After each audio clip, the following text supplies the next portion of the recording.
Hello and welcome back to the Movie Memo Recaps. Today we are going to recap a 2008 movie titled Punisher, Warzone. Please be advised that there will be spoilers ahead. The film begins with Billy Rosati, a man eager to meet his boss, a prominent mafia named Don Gaetano Cesar. When Billy arrives, a minor mistake quickly escalates into a heated dispute between him and Cesar, nearly leading to violence. Fortunately, Nicky Donatelli, Billy's loyal right-hand man, intervenes and manages to calm everyone down, diffusing the tension. With the conflict over, Billy and Nicky leave Cesare's house, while Cesar continues his dinner party, surrounded by his loyal henchmen. Shortly after, Frank Castle, a mysterious and deadly vigilante, sneaks into Cesare's home. He viciously kills everyone in sight, including Cesar himself, leaving a bloodbath behind. Two police officers are outside monitoring the house when they hear gunfire. One of the officers, Seifiati, goes inside to investigate and encounters Frank, who is preparing to flee. Seifiati raises his gun but hesitates when he discovers the man in front of him is the famed Frank Castle. Rather than stopping Frank, Seifiati lets him go, even handing over his car keys to help Frank escape faster. To cover up his actions, Seifiati hits himself on the nose, causing it to bleed, and he claims that Frank attacked him. Meanwhile, three teenage urban free flow gang members pay Billy a visit at his headquarters. These men are drug couriers Billy trusts because they are skilled and dependable. However, Billy and his men are unaware that Frank Castle has already entered their facility. Frank stealthily dispatches the guard stationed outside and moves inside, where he resumes his vicious assault on Billy's men. During the turmoil, Frank accidentally kills Nicky, exposing him to be an undercover FBI agent. Frank and Billy engaged in a violent gunfight, during which Billy stumbled and fell into a glass-crushing machine. The accident left him horrifically disfigured, with his face severely damaged. Despite his horrific injuries, Billy survived. Frank killed all of Billy's men and then fled the area. The following day, at Nicky Donatelli's burial, Nicky's FBI partner, Paul Budiansky, was furious. He was awaited with his commander, Agent Miller, for assigning Nicky on a perilous mission involving Billy Rosati and his merciless gang. But Miller dismissed Paul's rage, stating he never expected Frank Castle to show up and kill all of Cesare's and Billy's men.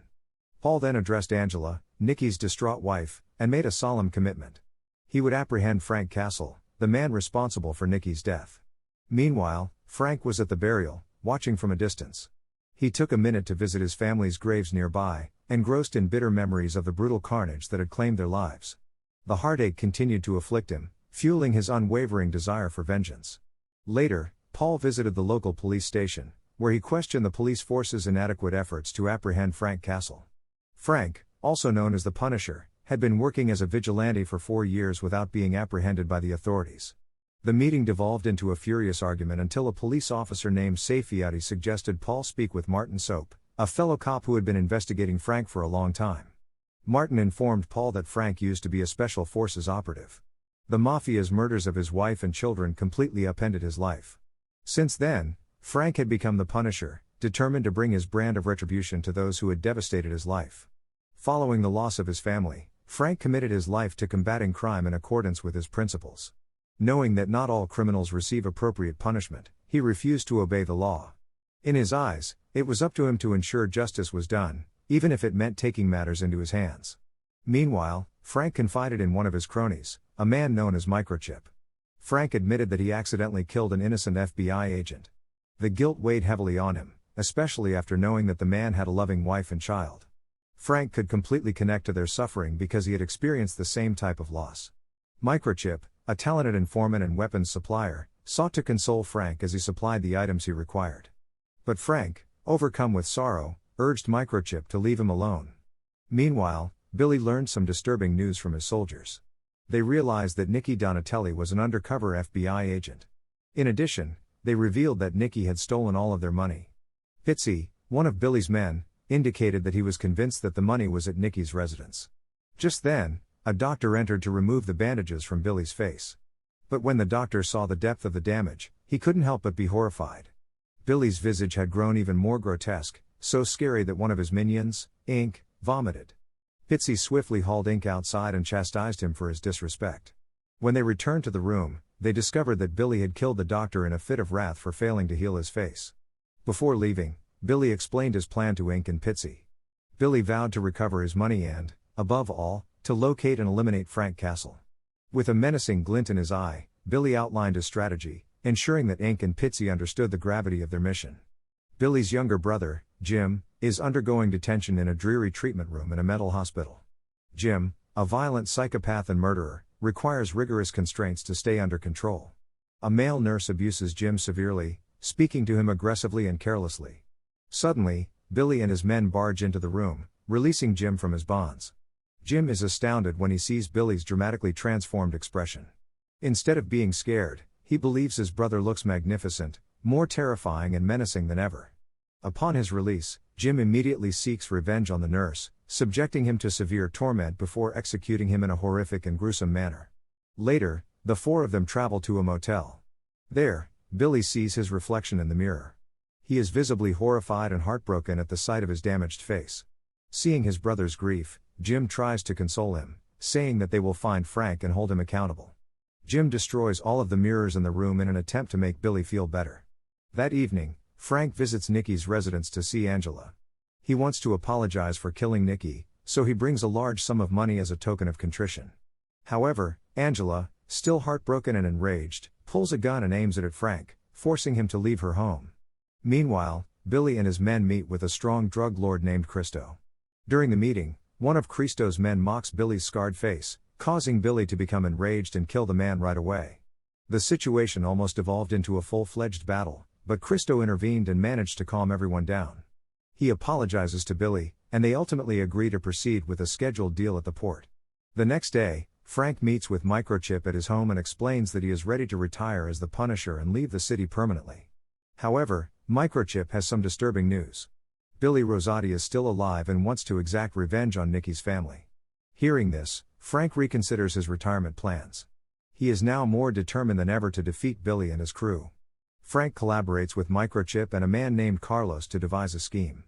Carlos reveals vital information on Billy's henchmen, including a deadly criminal named Mageni and his group, who are plotting a crime. Meanwhile, Paul agrees to work with Martin to track down and apprehend Frank. At night, Frank follows down Mageni and his crew, who are busy committing their crimes. He storms in and unleashes a savage assault, taking them all out. Frank kills Magenti after interrogating him and gathering information about Billy. Paul and Martin arrive on the scene and witness Frank just as he finishes. They immediately chase him down, and Paul catches up, resulting in an intense and vicious battle between the two. During the tussle, Frank manages to overcome Paul and knock him to the ground. However, Paul manages to cuff Frank before he leaves. Frank reveals that he has to be released because Billy and his guys are on their way to attack Nikki's family. However, Paul stays unfazed and securely holds Frank with handcuffs. Meanwhile, Billy and his thugs arrive at Angela's residence. They storm in, taking Angela and her kid hostages. Billy demands to know where the money is, assuming Nikki may have hidden it there. Angela, terrified, says she does not know where the money is. As Billy interrogates her, Jim begins destroying furniture around the house, causing confusion and increasing the tension. The commotion from the chaos reached two police officers patrolling nearby. When they came to Angela's house, Jim attacked them viciously, murdering both of them. Angela, afraid and desperate to protect her kid, disclosed that her late husband had a safe in their room and provided the combination to open it. Meanwhile, Paul arrived outside the home and instructed Martin to monitor Frank, who was still chained in the backseat of their automobile. As Paul stepped inside, Frank pleaded with Martin to release him, explaining that Martin had been serving as his informant within the police. Inside the house, Ink and Pitsy prepared for Paul's arrival. They cautioned Paul that any sudden movements could jeopardize Angela and her daughter. Billy grew outraged when he realized the safe did not contain the money he sought, causing a ruckus in which Jim happily participated. Pitsy, hearing the disturbance, directed Ink to go upstairs and investigate. But before Ink could react, Frank jumped in and defeated him in a violent struggle. Paul seized the opportunity to retrieve his gun and shoot Pitsy, but Frank intervened quickly, killing Pitsy to protect everyone. Frank moved fast to save Angela and her daughter. Just then, Billy and Jim charged down the stairs, shooting at Paul. Paul had to dodge their bullets, allowing Frank to flee with Angela and her daughter. However, Billy and Jim did not get very far. Paul and Martin apprehended them and transported them to the police station. Meanwhile, Frank led Angela and her daughter to his hiding place. There, he consoled Angela's daughter by handing her some of his daughter's old toys, hoping to make the little girl smile. Agent Miller eventually led Billy and Jim to FBI headquarters, where he made them an offer. The FBI would release them in exchange for their assistance in apprehending Cristo and his gang. Billy and Jim immediately accepted the offer. The two brothers then proceeded to the docks, pretending to arrange a deal with Christou. FBI operatives were there, preparing to ambush Christou and his crew. The FBI successfully arrested Christou with the help of Billy and Jim, and the brothers were released as promised. Agent Miller did not stop there. He also sent Billy information on Microchip, one of Frank Castle's closest allies. Carlos informed Frank that Microchip would be unable to meet with him due to his mother's illness. Hearing this, Frank asked Carlos to watch after Angela and her daughter while he went to check on Microchip. Upon reaching the residence, he discovered a terrible scenario. Microchip's mother had been killed tragically, and Microchip was nowhere to be found. Alarmed, Frank returned to his hiding place, only to find Carlos severely injured and barely alive. Carlos revealed that Jim had attacked them and kidnapped Angela and her daughter. Meanwhile, Billy and Jim concocted a horrible plot. They planned to use Microchip, Angela, and her daughter as bait to trap and kill Frank. On the other hand, Paul met Frank and informed him about the release of Billy and Jim. Paul then advised Frank to deal with them in his own way, as the law could not touch them. Frank agreed but told Paul that if he wanted to assist, he would have to give up his badge and job as a federal agent. Paul, determined to go to any length, appeared to be prepared for the risk. Meanwhile, Billy and Jim went to a bar to recruit new allies and plan their revenge on Frank Castle. Frank paid close attention to their shelter, which was now well guarded by armed men. At the same time, Paul approached Christou's father, Tiberiu, with a proposal. He offered to work together to exact revenge on Billy, who had orchestrated Christou's arrest. Tiberiu, eager to avenge his son, quickly consented. Later that night, Tiberiu and a handful of his loyal men arrived at Billy's hideout, posing as mercenaries eager to aid in the fight against the Punisher. Billy and Jim's twisted plan confined Angela, her daughter, and Microchip to a small chamber inside the building. Tiberiu ordered his men to attack Billy's group inside the structure, resulting in a chaotic shootout. While the conflict raged downstairs, Frank crept into the building from the upper floors and quietly dispatched many of Billy's men. However, he was soon involved in a vicious fight with Jim. Despite his past Special Forces experience, Frank failed to gain an advantage. Jim managed to escape the struggle and rush inside the room where the captives were being held. Inside the room, Billy pointed his gun at Microchip, while Jim used his weapon to threaten Angela and her daughter. Frank had to make a tragic decision. He had to choose between saving his best buddy, Microchip, and rescuing Angela and her daughter.